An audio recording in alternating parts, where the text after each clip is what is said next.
In 1942, director Michael Curtiz and star Humphrey Bogart gave us a classic romance that many would say has never been topped. In 2019, Heaven Hill gives us a 94 proof bourbon that tries to top its competitors. The movie is Casablanca. The whiskey is Elijah Craig Small Batch. And we'll review them both. This is the Film and Whiskey Podcast.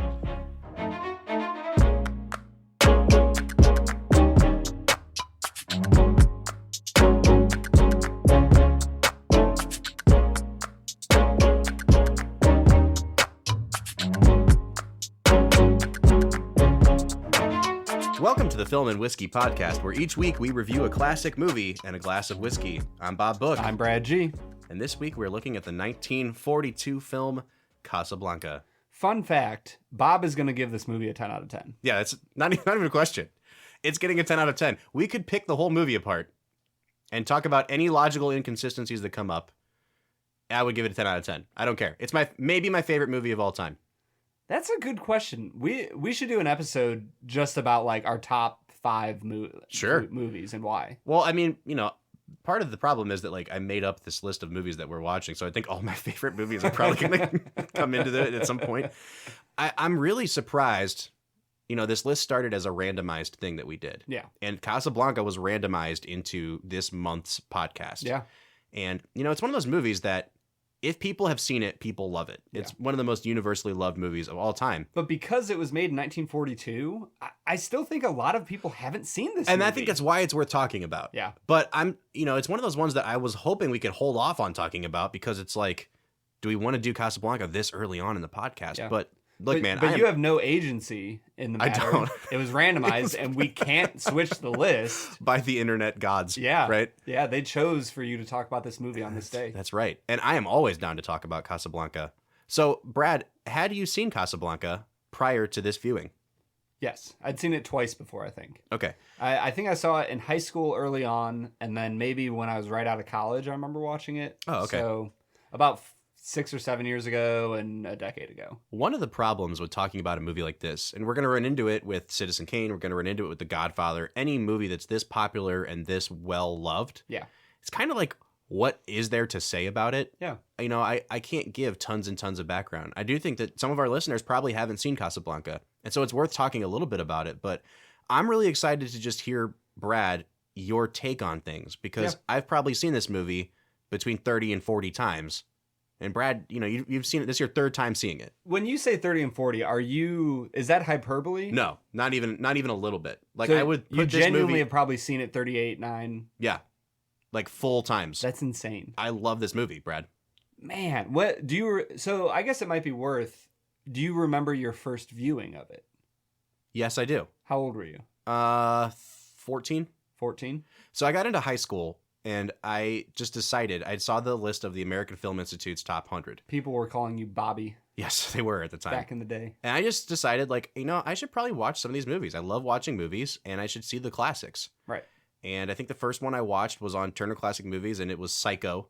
Oh, and then I watched Vertigo, and then from there I was off and running. Vertigo, I watched that in high school, and I'm not a horror movie person, so this might affect me more than other people. I had nightmares about that movie. Did you really? Vertigo was so intense. Well, I don't know if you've taken a look at our list, but it's coming up in a month. I'm so excited. Good. But let's get back to Casablanca.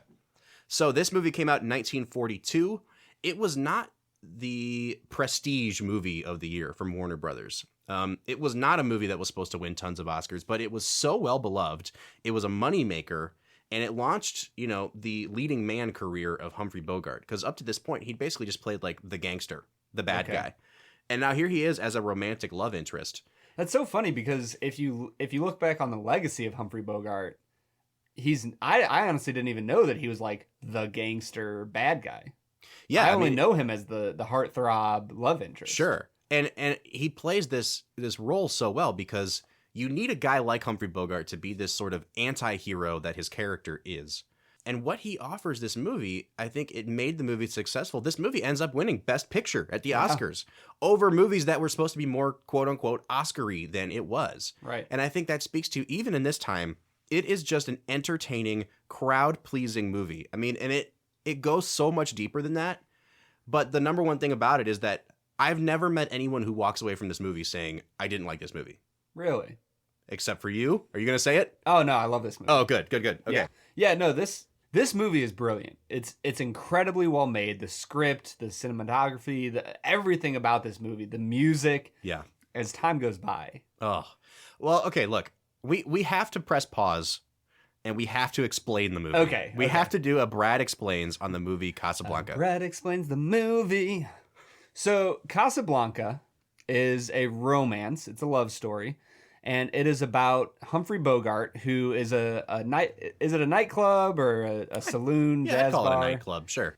So Humphrey Bogart owns a nightclub in Casablanca, which is an African town it's kind of a funnel into Lisbon, which is basically the way you escape from Nazi Germany during World War II.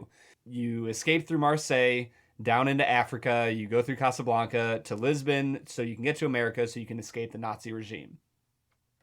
So the entire story is about a anti-Nazi resistance movement guy named Victor Laszlo and his wife trying to escape, but then it turns out that his wife, played by Ingrid Bergman, was in love with Humphrey Bogart at one point. And so they get to Casablanca, they realize that Humphrey Bogart is running a nightclub there, and it is about their story and how they play it out, and it's brilliant. Yeah. It's perfect. I mean, there's so many things going on in this movie. It's intrigue, it's suspense, it's a war movie in a way, in that it's set during the war. But there's comedy. Yeah. There's romance. I mean, it is considered the greatest romance movie of all time. And yet the romance is not only what the movie's about. There's so much more going on beneath the surface. I was actually surprised that we talked about The Great Escape last week. And for me, there's actually a lot of corollaries as far as the feel of the movie between The Great Escape and this, because you fall in love with the characters. You really get invested with the piano player, Sam. Yeah. And you get invested with Humphrey Bogart and Victor Laszlo and all these people. But there's so much suspense in this movie where, just like with The Great Escape, I kind of have this feeling in the pit of my stomach, like, oh man, like, are they going to get caught? Yeah. Are they going to get turned over? It blew my mind how it wasn't just a romance. Yeah, absolutely. In the very beginning of the film, there's this narration with this really cheesy looking globe that's rotating. And the narrator is talking about how everyone is stuck in Casablanca. Everyone's waiting for an exit visa to get out. And he even does the old-timey exit visas. Yeah. Visa. But everybody's stuck there. And so you go into the narrative of the movie knowing people are going to be double-dealing, people are going to be backstabbing, because they're all trying to get out of Nazi-occupied Europe and in Africa here. But the point of all that is to say that everyone's kind of waiting for fate to step in. And interestingly enough, the only person who's not trying to get out of Casablanca is Rick, Humphrey Bogart. Humphrey Bogart's character. Yeah. He's the only one that's basically running away from fate. He doesn't want fate to intervene. He wants to stay in Casablanca. He wants to die there because we find out later because of his history with Ingrid Bergman's character. Right. But and he's become this hardened, cynical guy whose famous line is, "I stick my neck out for no one." Right. And so all these criminals and seedy people that come into his nightclub that he knows, he doesn't stick up for them because he doesn't care anymore. And I love the scene when I'm going to say Moriarty, which is obviously the villain from what's the name of the seedy dude who gets shot at the start that gives him the papers? Ugarte. See? Moriarty, yeah, Ugarte. Yeah. So Ugarte says, the reason I trust you is because you're the only person who doesn't always smile at me and tell me that they like me. Right. Like, you're the only person that's honest with me. Right. And there's something about that is so endearing with Rick, that he's this cold-hearted person that you fall in love with because he's so honest. Yeah. And just for a second, the guy that plays Ugarte, Peter Lorre, he was famous in Germany. He came to America, fled the Nazis basically. Really? Became a pretty famous actor here as well. I love Peter Lorre because he looks like Steve Buscemi, but he plays the character of Christoph Waltz. Yes. Do you know what I'm saying? Yeah. Oh, for sure. When he was on there, the way he talks and acts, it made me think, this is going to be a stretch. Yeah. Of Aladdin.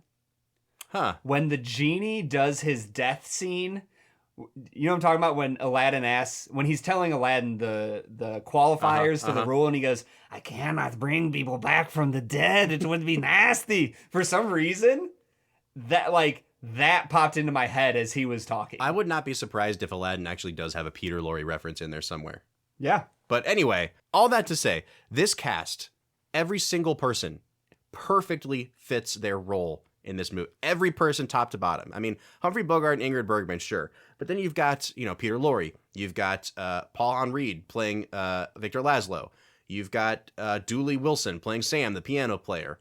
Conrad Veidt playing, Major Strasser. Every person in this movie, Brad, is perfect. And I can't imagine this movie being played with anybody else.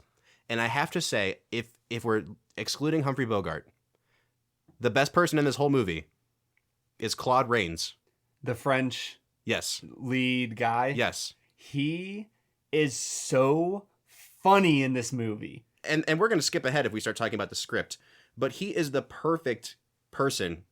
Claude Rains is one of my favorite character actors of all time. If we ever get around to watching Mr. Smith Goes to Washington, he's the best thing about that movie, too. I've never seen Mr. Smith Goes to Washington. Oh, man. I can't wait for you to see that. Yeah. But Claude Rains has all of the witty, cynical dialogue. He's kind of a creep. Yeah. The implication is that he's like sleeping with all these girls to either get information out of them or to give them exit visas to get out of Casablanca. And yet somehow they make him so charming and so disarming that you just buy into it. Well, and even his character helps set up the character of Rick at the very start of the movie when Rick, the one girl's drunk and she's trying to come on to Rick and he forces her away and sends her home. Yep. And he says, I don't know if I'd be turning away women the way you are, because they might not always be in such easy supply for you. I do want to get into the script because I'm going to just come out and say it now, and I'll probably regret it at some later point, but I think this is the best script ever written. Wow. I think this is number one. And it's not a stretch to say that because there are tons of screenwriters that think that too. Yeah. Every line of dialogue has meaning. A lot of them have more than one meaning to them. Yeah. But even like the throwaway banter, the first night, this film basically takes place over 3 days. And that first night, Rick goes outside and is sitting kind of on the patio of the nightclub with Captain Renault, Claude Rains. And they start kind of bantering back and forth. And Claude Rains asks Humphrey Bogart, what brought you here to Casablanca? And he starts going through all these scenarios. Did you run off with the senator's wife or take the church's money? Right. And Humphrey Bogart says, I came to Casablanca for the waters. It was for my health. Yeah. He says, what waters? We're in the desert. And he says, I was misinformed. You never find out he doesn't want to give away his background. And it's important to his character, but in the moment, it's just this witty dialogue that you get. Right. I think my favorite, this might be bad. I think my favorite line from the movie is when the Nazis shut down the bar. Oh, yeah. And they basically force Captain Renault, because they have no authority there. Right. But they force Captain Renault to shut it down. And he goes, what? On what grounds are you shutting me down, Renault? And he goes, I am shocked that you would have gambling in this establishment. And then the maitre d' comes up and says, here are your winnings, sir. He goes, oh, thank you. He puts them in his pocket. There's obviously so many classic, perfect lines from this movie. Yeah. But for some reason, that's the one that has stuck with me. Well, let's talk about some of the classic lines from this movie, because we've talked a little bit about Humphrey Bogart. We've talked a little bit about Claude Rains.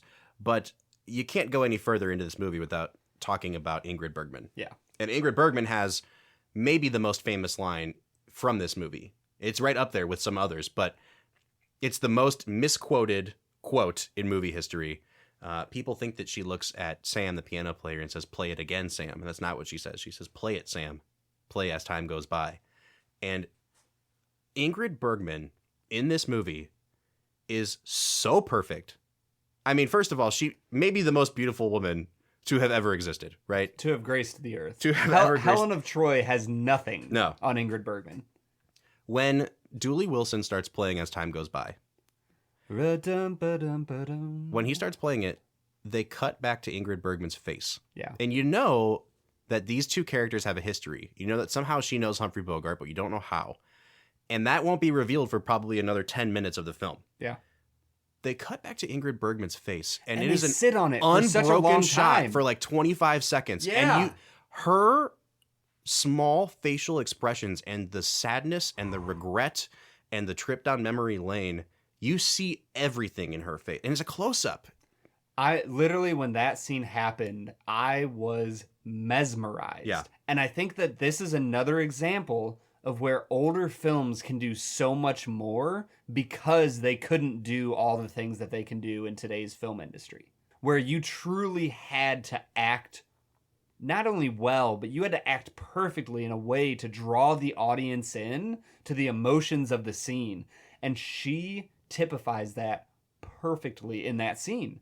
I was so drawn in by her, wistful, mesmerized by hearing this music played by an old friend about an old love. That scene drew me in. I think part of it too is that you have to have a director that's willing to go there. Yeah. You know, because the camera moves a lot in this movie. It's quickly paced. And for Michael Curtiz to make the directorial decision to sit a camera down in front of Ingrid Bergman and have a shot where nothing happens and it's a close-up on her face for 30 seconds, even back then, that's a bold move. But it pays off. I mean, and she has the chops to sell it too. It kind of makes me think of when we were talking about Some Like It Hot, and this is an unfortunate thing, but when Tony Curtis said to the director, like, well, I'm not getting, this wasn't a perfect take for me. And he basically said, when Marilyn Monroe is on camera, nobody's looking at you. Like, she is the magnet of the film. Yeah.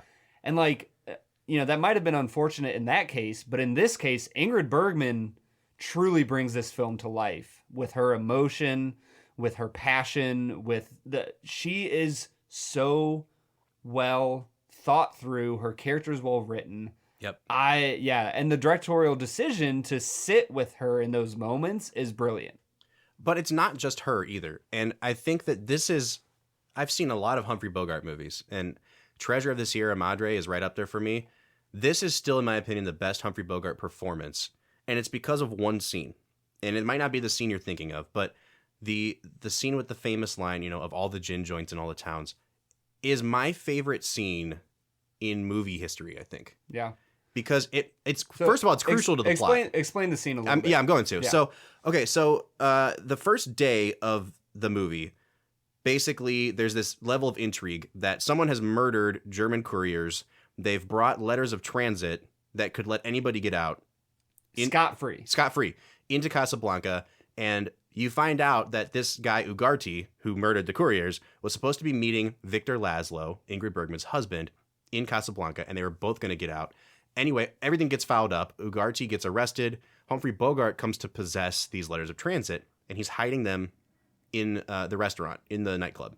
And that same night, Laszlo comes into the nightclub, and who's on his arm but Ingrid Bergman? Yeah. Now, Humphrey Bogart doesn't know that they're married at this point. And so they have this kind of clash where there's a lot of unspoken things. He goes up to their table and he knows Laszlo's wife, but he doesn't know Laszlo. They go home for the night, and you come back into the nightclub when everything's shut down, and Humphrey Bogart is just drinking himself into a stupor. And they've set up the fact that he doesn't drink. Not with customers, at least, either. Right. Yeah. And so he's in here and he's getting sloshed. Yeah. And this scene that follows, his partner in crime, Sam, who plays the piano for him, comes wandering in, and he finds Rick in there, and aren't you going to bed? No, I'm not going to bed. I'm waiting for a lady, because he thinks Ingrid Bergman is going to come back for him. Right. And in the middle of all of this, he allows himself to go down memory lane, all these things that he suppressed, that you kind of know that his character doesn't want to go back down memory lane. And you get this flashback sequence of him with Ingrid Bergman and their time in Paris, because they were in love and she left him. She abandoned him, and he doesn't know why. And he's been heartbroken about it. But before they have this flashback, Humphrey Bogart is just drinking and drinking. Yeah. And he has this heartbreaking monologue where he's talking to Sam, but he's not really talking to Sam. He asks him questions like, if it's December 1941 in Casablanca, what time is it in New York? And you have this idea that he's regretting everything. Not only is he regretting the Ingrid Bergman of it all, but he's regretting that he left America. He's regretting that he can't go back for whatever reason. And he slams his hand on the table, and he says the famous line, of all the gin joints in all the towns in all the world, she walks into mine. And you have this idea that she's thrown off his whole life. Yeah. More than once now. And it really is this crushing scene. He asks Sam to play As Time Goes By the same way that he did for Ingrid Bergman. and you understand that this is a really important song for both of them. If you can play it for her, you can play it for me. Yeah. And the camera pushes in to Humphrey Bogart's face, and it's my favorite Bogart moment of all time. He starts to hear this song being played in the background, and he has this like really intense focus. He's about to cry, and then he just breaks, and he goes, "Oh." And it's not scripted. It's a Humphrey Bogart thing.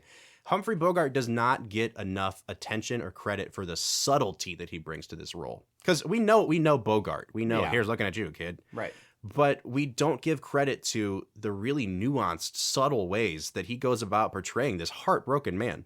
I think that's something as like a film novice, I sometimes forget the amount of choice that the actors have in how they play characters.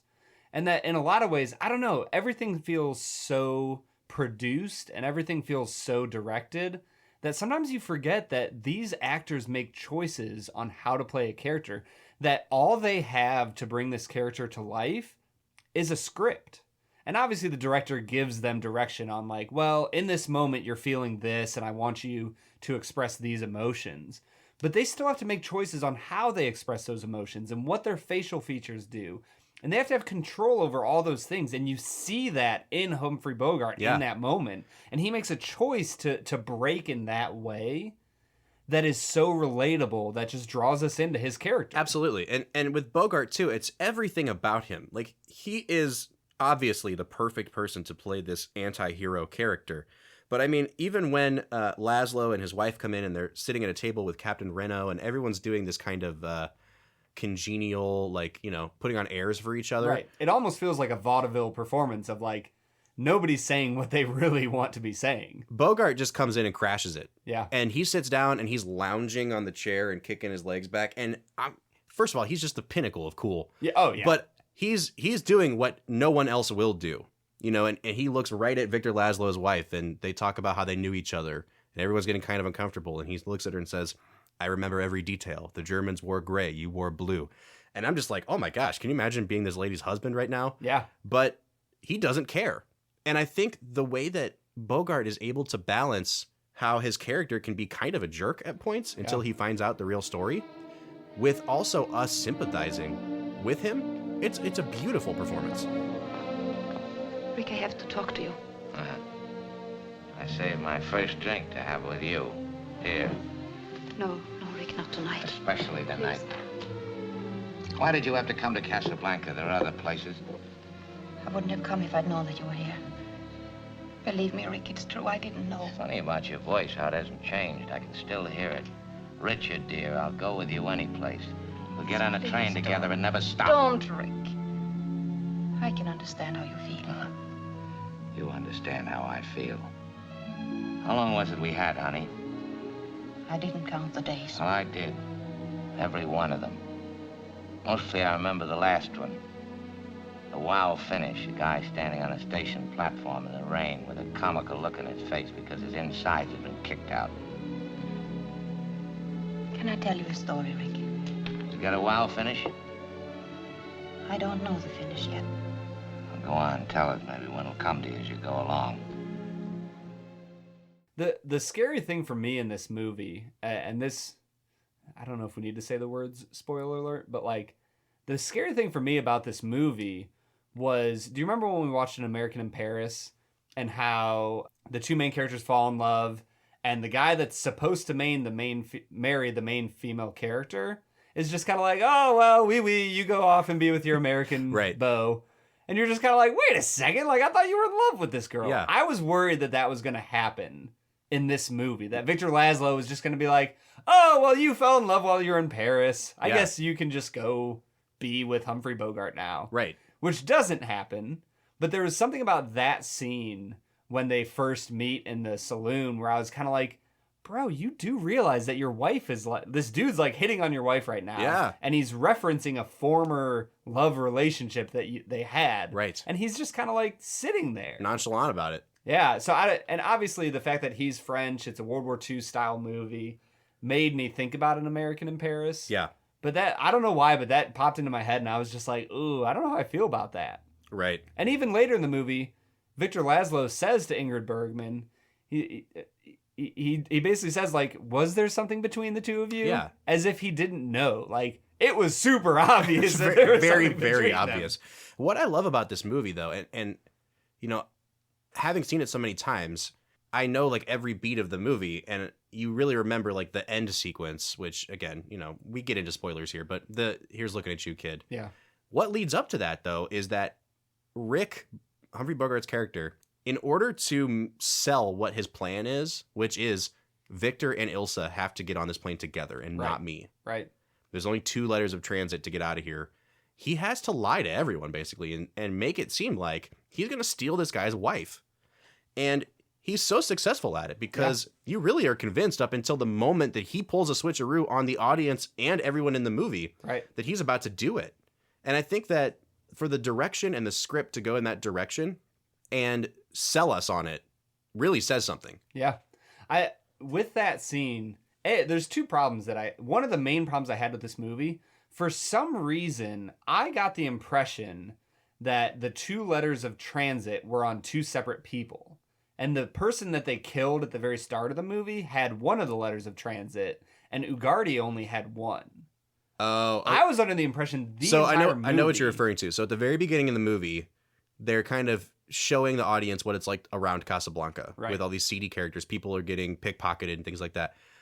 The police pull some guy over and basically say like, "Where are your papers?" And he gives them false papers and then runs off. And they shoot him in the back. Yeah. They pull out of his pocket materials that are La Resistance, like, you know, the French resistance. And that's why it says like Viva la Resistance. And I thought those were important too. Okay. But I think all that was trying to set up was that the French resistance is at work here against the Nazis who are also coming in. So for me, I thought that meant that 2 men had separately each letter of transit. And Ugarte only had one. So I thought the whole movie that the dilemma was, do we give it to Victor or Ilsa? That's what I thought the dilemma was. Only one of them could get away. Yeah. And so that was a struggle for me when all of a sudden they were just like, "Oh yeah, we're both leaving." And I was like, "Well, wait a second. There's only one letter of transit." Right. So that, I will say, that's probably the only part of the movie that I was frustrated by, that I thought was written poorly. I think they probably could have done a better job of saying the dude that just got killed didn't have the letter of transit. Yeah, I agree with that. But all that put to the side, the closing scene when Rick basically, he says to Ilsa, "You told me to do the thinking for both of us, and I did. You have to escape with your husband because what he is doing is of more importance than any of our love stories." And I don't know if we've established this, but his position basically is he's a leader of the resistance movement. Right. He's a Frenchman that is in charge of a huge, massive Europe-wide resistance of the Nazi regime. Right. And so there's something about that moment. And the funny thing is, we call this probably the classic love film, right? It's the classic romance. But the moral of the entire movie is there are some things more important than love. Well, and I think it's that love can take on many forms, and that the main characters don't have to end up together for us to understand the depths of his love for her. Which is why I think this is one of the most important films of all time, is because it expands our idea of what love is. Absolutely. And I think that's the key of why this is such a great movie, is because you know why they love each other. And I think a modern film would have either Laszlo killed or Laszlo leave, and they would have Ingrid Bergman and Humphrey Bogart end up together. Well, it's funny you should mention that, because they tested this out with a bunch of different kinds of endings. Okay. And I think what they found was, the censors wouldn't let it happen, but it wouldn't have tested well for Humphrey Bogart to steal another guy's wife. Yeah. They were not big on adultery represented in movies at the time. In the 1930s and 40s. So I think they had to find a way to get Ilsa and Victor together at the end of the movie. But the way that they go about doing it and tying up every loose end is really brilliant too. Yeah. We can get into this in the second half. Do you think it's in any way sexist, the way they portray Ingrid Bergman as wanting to be unfaithful, as being a prey to her emotions and her love for Rick, that she would be unfaithful and abandon her husband? I don't think that the movie passes judgment on her, because they always hold her in tension with Humphrey Bogart, and Humphrey Bogart's willing to do even more terrible things than she is. I mean, I think it's established that she thought her husband was dead. Yeah. When they were in Paris because he was leading the resistance and they reported back that he had died. She falls in love with Humphrey Bogart, but when she gets word that her husband's not dead, you know, she kind of does her duty as a spouse and she goes back to her husband. That's why she left Humphrey Bogart in the first place. But she literally says, I could never leave you again. Yeah. If you ask me to stay, I will. Well, again, and that gets into they had a really passionate affair and they were in love with each other. And those emotions don't just go away when they meet up again. And so I don't see the movie passing judgment on her. I do think that kind of dances around the issue of adultery a little bit. Yeah. And this is something we can get into a little bit later because I think there's a really key scene that doesn't involve those two that kind of talks about the movie's attitude towards these things too. But for right now, I think it's time for us to pop open this Elijah Craig small batch. What do you say? Let's do it.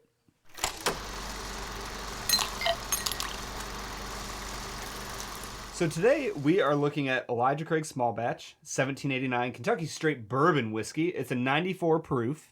Yes, meaning that it is Alcoholic. 47% alcohol. 47%. What? Do you know why they call it proof? I don't. I remember hearing at one point that I feel like it had to do with moonshine, but I don't know. Cool. So Elijah Craig is manufactured by the Heaven Hill Distillery. It actually first debuted back in 1986, and at that point it was labeled as a 12-year age statement. Okay. But a couple years ago, Heaven Hill said, we're not going to have enough whiskey to keep doing this in a 12-year. So they dropped the age statement, and basically what they're doing now is they're blending an 8-year and a 12-year to kind of stretch their supply. So it's a 10-year. So, well, yeah, the way that age statements work is it has to go by the youngest alcohol in the blend. Okay. So it's an 8-year, basically. And they used to do it in batches of no more than 100 barrels blended to make a small batch, and now they're doing 200 barrels. And that's the crazy thing about like distilling spirits in general is when you're distilling something and you're going to put it in a barrel for 12 years, you're essentially trying to predict how much of this you're going to sell 12 years from now. Yeah. So it's not like Elijah Craig can just say, oh, well, we're a little short. Let's throw some more in a barrel and have enough for 2020. Right. They had to do that in 2008. Right. And so that's the difficulty when you look at this stuff, that it makes sense that they had to start combining this with their other stuff. Well, they actually do have a Elijah Craig small batch that's barrel proof, and that is 12-year. Okay. And the really cool thing about that is that the proof on it varies between 125 and 140 because it depends on the batch. Wow. Yeah, right? That is a 140 proof. I don't know if I'd even want that, dude. Ooh, that 70% would be fire. alcohol. So, but we have a 94 proof small batch bourbon here. Brad, what are we picking up on the nose here? Ugh. Bourbon has such a good smell to it. Mm-hmm. I think that's consistently, bourbon has my favorite nose for any whiskey that I drink. Yeah. Ugh. See, this one, it seems lighter on the nose than a lot of bourbons we've had. It just doesn't seem like it has that sort of like dark molassesy kind of smell to it. Are we going down the Maker's Mark 46 route? I would agree with you though. It doesn't quite have as viscous of a smell to it. Stop it. That doesn't even apply here, Brad. Let's take a sip. You know? That's just okay. All right, here's my thoughts. It's really, really sweet up front, like tip of my tongue. You get that bourbon sweetness. Yeah. Ooh. Sorry. Bob just got excited. Did the burn hit you all of a sudden? No, you roll it to the back of your mouth, and it has some spice to it. You swallow it, and like it's peppery. Like it's definitely not an alcohol burn. It's pepper. Yeah. And the finish, I was like, nah, because the finish kind of disappears. And then I breathed in, and I started to get these really like a vanilla and some cinnamon after I swallowed it. I feel like it opened up more in the finish. I think it hits the tongue really hard at the very opening. It does have the sweetness, but for me, there's a steady burn throughout. But like you said, it's not necessarily alcohol. Pepper is a good adjective. It kind of has that peppery feel to it. Yeah. Wow, that's good. Man, I thought it was going to be just okay. And then if you give the finish a couple seconds, the flavor and the alcohol disappear, which I thought was going to really lower my score for the finish. And then all of a sudden, these really sweet notes of like baking spices start to come out. I don't know if I totally agree with you. Wow. I'm struggling with the overall balance. For me, there's a lot of burn throughout. Even sitting here 20 seconds after having taken my last sip, I still just kind of have a burn in the bottom of my throat that isn't great. We might be split on this one. I'm really enjoying this. So we've talked about the finish a little bit, but Brad, do you want to add anything to the finish? I kind of see what you're saying, where you can kind of breathe and get those hints of vanilla. But for me, I feel like my throat has been kind of charred. So like a toasted oak barrel? Yeah, like a toasted oak barrel, and I don't know if I can really catch those quite as well. All right, well, why don't we do this? Well, let's start scoring. Yeah. And then we'll come back with our final thoughts. So on the nose, I did not really care for the nose. That was probably my least favorite part of this bourbon. It's brighter, but there's not a lot of complexity to it. I would probably give the nose a 5. I would give it a 6.5. 6.5. Okay. I actually liked the nose decently well. It's not the best bourbon I've ever smelled, but I liked it pretty well. Okay. Taste, I loved. I mean, really sweet up front. You get that nice peppery spice to it on the back. I didn't have a lot of alcohol burn. Mm-hmm. It disappeared pretty quickly, but that's more finish than taste. I think I'd give this an 8. 8. If we're doing halves, I'd give it an 8.5 on taste. What did you give the nose? 5. 5. I'd give it an 8.5 on taste. So I'm gonna stick in the same range. I thought the taste was decent, but not spectacular. I'm gonna give it a 6.5. All right. So what about the finish? The finish wasn't that great for me. I know you really like the vanilla-y, kind of peppery cooking spices. For me, I didn't get those. I'm going to give it a 6. I have a feeling that that's going to be the most divisive thing for people about this bourbon is that the finish itself, what people generally talk about, what lingers on the palate, goes away pretty quickly. Like it burns and then it's gone. Yeah. But that extra layer that I got of what was still like the residual tastes, flavors that were left over, really opened up after the fact. That residual viscosity just... Shut up, man. So I'll split the difference. I'll give it a 6.5 on the finish. Okay. Overall balance, what do you think? I thought it was well balanced. I'm going to give it a 7. I would also give it a 7 just because the nose didn't live up to the rest of it for me. Yeah. The funny thing is I think I liked the nose a little bit more than the rest of it, but yeah, it's decently well balanced. And what about value? So we paid... I think for a fifth, it's about $28. How much so this is a pint. How much did you pay for the pint? The pint was 18, I want to say. So what about value then? When you're looking at value, for a fifth of Elijah Craig, you are looking at about 28 with tax and stuff. It's a $30 bottle of bourbon. Which is pretty standard. I mean, you're talking about a mid-shelf bourbon, and you're getting a small batch. Yeah. I think for what you get, I actually think this is quite a good value. I would give it a 9 on value. Wow, that is a high score. I honestly was thinking that I would not spend $30 on this.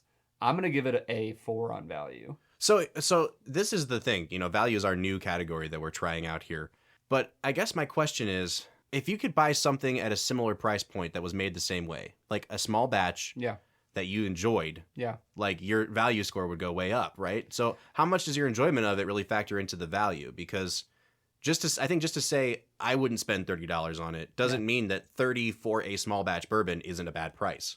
You're probably right, but for example, the James E. Pepper 1776 is the exact same price point, and I would buy that any day over this. I get that. And so for me, that is a large part of value. Yeah, I mean, maybe I'm weighing too heavily enjoyment. Maybe for me, value is just, did I enjoy this? I get that. So what are you coming out to, Brad? Because I came out to a 36. Let's see. I came out to a 30. 30 out of 50. Okay, so split the difference. We're at a 33 out of 50. Yeah. Which makes this, an upper third kind of a whiskey. Yeah, and I know I was a little bit harsh on this, probably just because Bob was a little bit more positive about it. But like it's a good bourbon. It's not bad. It hits the palate well. Yeah. It has good flavors. It has a good nose.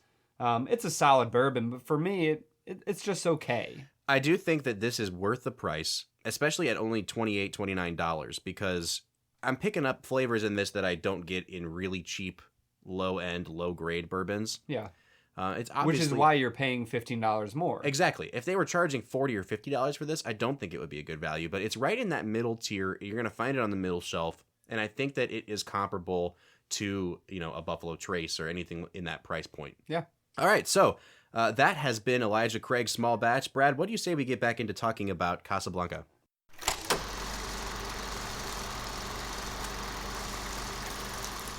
So that was Elijah Craig's Small Batch. I was more impressed than Brad was. Wah, wah. Brad told me I could take the bottle home with me, so Yeah. that is what I shall do. Yeah, that's not accurate. It was a good bourbon. It was good. Not my favorite. Yeah. But you know what is my favorite? Casablanca. Casablanca. Would you put it number one? On my favorites list, Yeah. it's way up there. Yeah. I think my favorite probably changes from day to day, but Yeah. like it's top 3 favorite of all time, I'd say. I think that's one of the things that's hard is that there are certain movies that you would put in your top 5 where like any one of those probably could be your favorite at Absolutely. any moment. And it does kind of change. And that's not to say that I find there are parts of this movie, we got about 35, 40 minutes into it last night, and we were at the gin joints scene. Mm-hmm. I looked over at Carrie, my wife, and I said, this is a perfect movie. Yeah. That first 45 minutes especially, like I can't think of another stretch of movie that goes on that long that's that perfect, except maybe the opening wedding sequence in The Godfather. Ooh. Like, Yeah. it's just perfect. Well, and we've talked about this before. To Kill a Mockingbird is a great movie, but the courtroom sequence Is perfect. is a perfect part of a movie that if it was on its own, it would be a perfect movie. Now, I will say, and this is maybe just because I've watched it 30-something times and I'm looking for nitpicky things now, the middle section did drag a little bit for me. Like when Bogart and Ilsa kind of reunite in the marketplace on the second day, and he's apologizing, and it's all exposition. It's all, where's the letters of transit? How do we get Victor out of here? That sequence kind of dragged a little bit for me, but it didn't take the movie down overall, in my opinion. Yeah. It didn't go from being a 10 out of 10 to a 9.99 out of 10. 9.8. Yeah. Still a 10 out of 10. It's still a 10. If you're going to call it a 10, call it a 10. Yeah. So I wanted to talk a little bit about what Brad was suggesting before we took a break, which was, is this movie's attitude towards Ingrid Bergman a little bit sexist? Yeah. Or is it blaming her for the sort of adulterous relationship that she has with Humphrey Bogart? And I don't see it that way. I think that the script does a really good job of setting up that they really are kind of star-crossed lovers, that fate is just not going to let them be together. But that doesn't keep her from loving him. And it also doesn't keep her from fulfilling her duties as a spouse either. Yeah. Well, I think for a time it illustrates that. Because eventually they couldn't live in Casablanca forever. Right. Either she would cheat on her husband or spurn Richard again, and that's that, if they stayed in Casablanca for a long time. And so the film necessarily has to have them leave. Because otherwise she would cheat on her husband. Yeah. Let's be really honest. She's more in love with Humphrey Bogart than Sure. she is with her husband. Sure. Which is unfortunate. My favorite moment. Like Victor Laszlo's a great guy. He's a fantastic human being. And he looks at her at one point and says, "I love you very much, my dear." And she goes, "Yes." What? I was like, ouch. Yeah. Yes. What do you mean, yes? And that's one of my struggles with the movie, is Victor Laszlo is such a great guy. Yeah. That in my mind, yes, I understand that you fell in love with this man in Paris and you thought your husband was dead, and it's understandable. And it's kind of like a Castaway sort of, I thought you were dead, so I moved on. Yeah. But with that, I just struggle with her indifference towards Victor Laszlo throughout the movie. I don't know. I mean, That was probably the biggest struggle for me. Yeah. Is how quickly she falls back in love with Humphrey Bogart. Because she has now been able to spend time with her husband. Yeah. For how much time do you think has passed? Like 2 years? A year? It's been a couple years, sure. So long in enough my for him mind, to set up the most successful nightclub in Casablanca. Yeah, for sure. And so I look at that and I go, she's spent years with this person. Yeah. And I look at that and I think, man, like, wouldn't you think that she would have fallen in love with her husband enough that she wouldn't just fall head over heels for Rick again? That was a struggle for me in this movie. I mean, you made the comparison earlier to An American in Paris, and I don't think it's a bad comparison, because all through that film, Leslie Caron is in love with Gene Kelly, and she's basically saying, I love the guy I'm going to marry, but that's because of what he did for me as a person. Yeah. And it was less about a romantic love. For me, that's different because when Leslie Caron fell in love with her person, it wasn't from a sense of falling in love. It was from a sense of duty.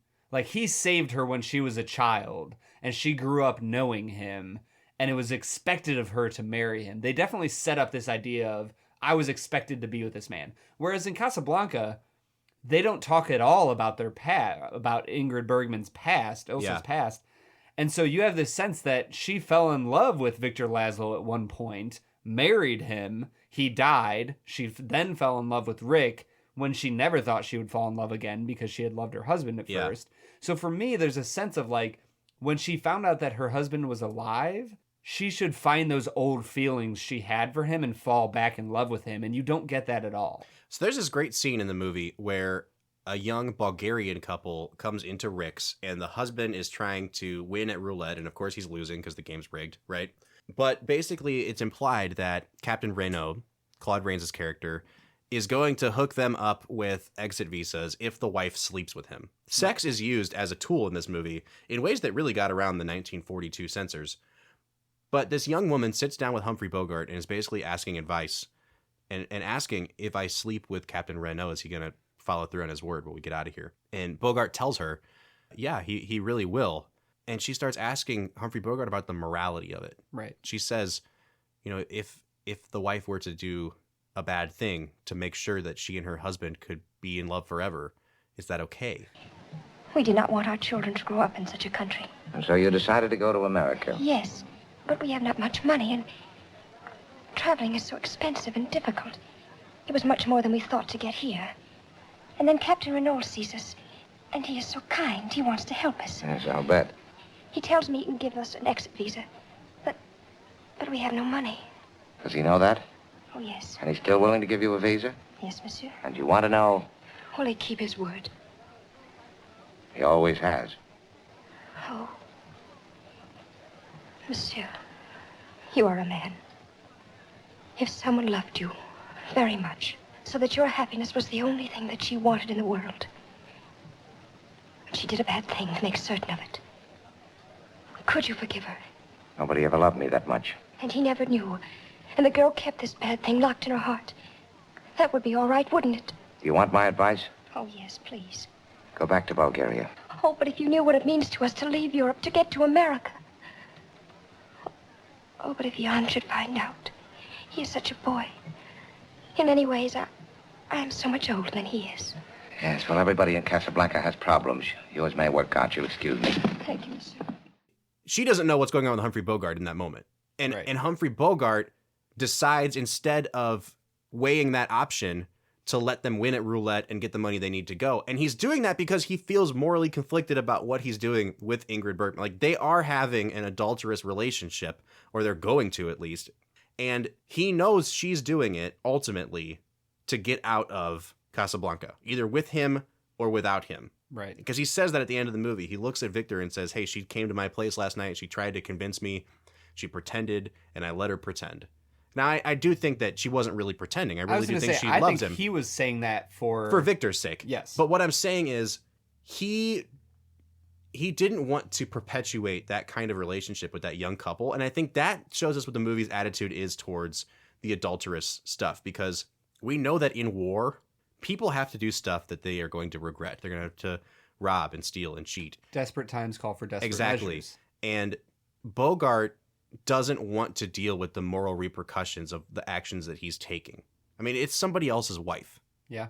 And so he gives himself an out in that scenario, and then he also gives himself an out at the end of the movie. I don't like the way you said that, though.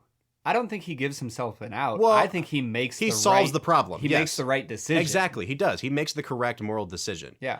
And so I don't think it's fair for us to punish Ingrid Bergman for that either, because I think the movie sets up that women like this young woman and Ingrid Bergman will do what they have to do to ensure their own survival. And so I don't think we should pass judgment on Ingrid Bergman for that. So the reason I used the word sexist is because it seems to portray her in a manner where she can't control her emotions. Because she's still in love with Bogart. Because she's still in love with Bogart, and she would throw away everything she has to be with him because of her love for him. That's fair. And to me, that is a slightly sexist interpretation of women.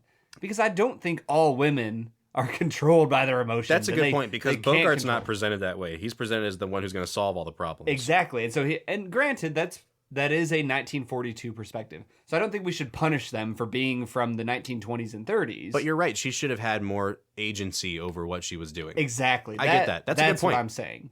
And that was my struggle with it, is that I just don't think that Ingrid Bergman had to be controlled by her passions the way that they portrayed her to be. Yeah. You know, whereas with the young couple, you could tell the young girl was in love with her husband and would sleep with Renault to protect her family. It's the age-old question. If your family is starving, is it wrong for you to steal bread? Exactly. That's what she was asking him. Whereas for Ingrid Bergman, there was no stealing bread. If Richard had sent off Victor Laszlo with the transit papers and kept her in Casablanca, she would have been just as happy. That's a fair point. I don't think that she was worried about survival, whether it was with Victor or Rick. They portrayed her to me in a sense of, I have to be with Rick no matter the cost.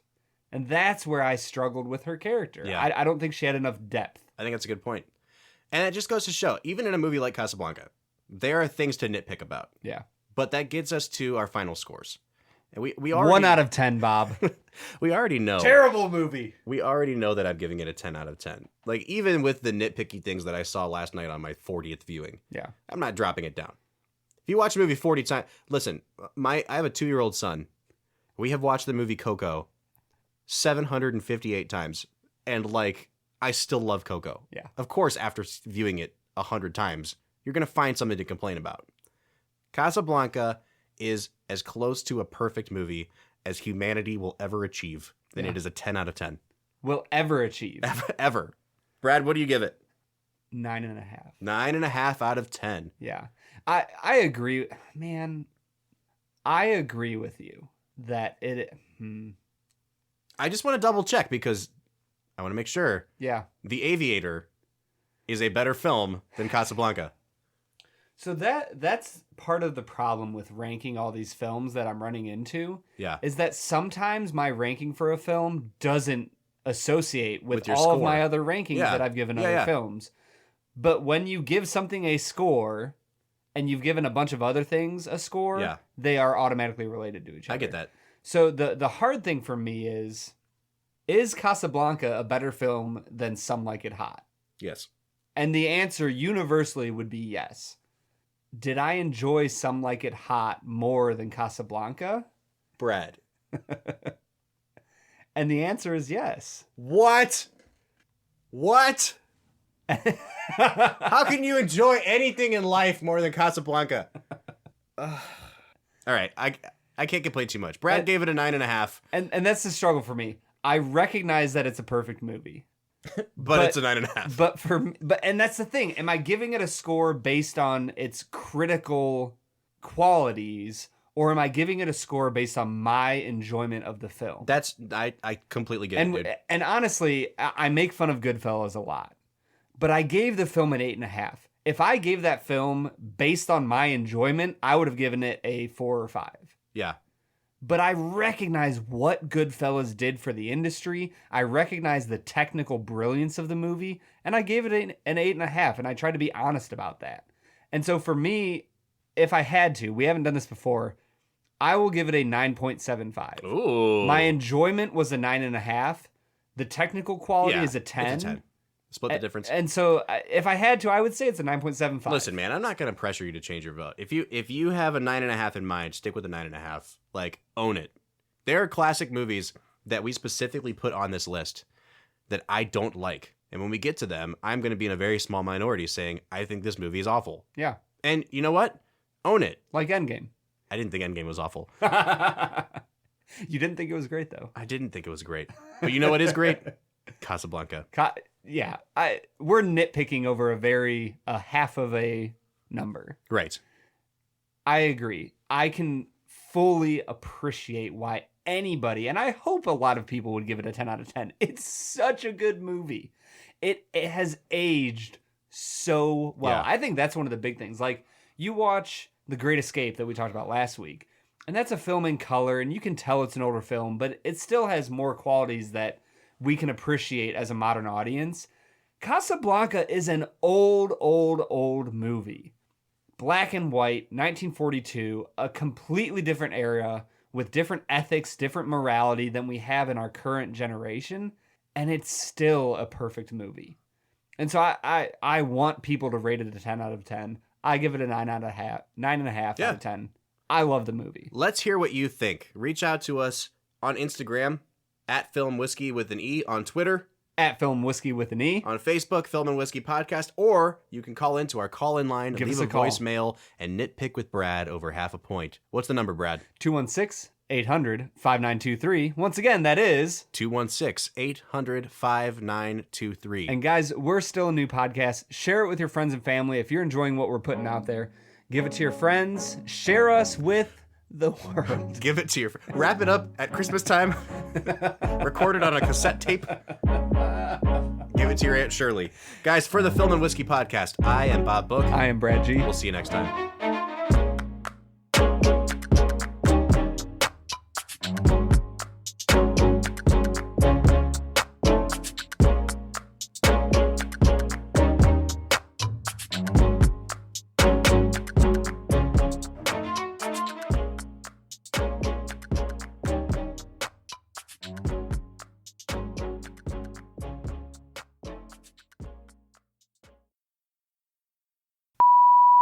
This is The Film and Whiskey Podcast. Dude, I almost said this is. Every time we say that together, I just feel like A rush of euphoria. yeah, there's something about it, man.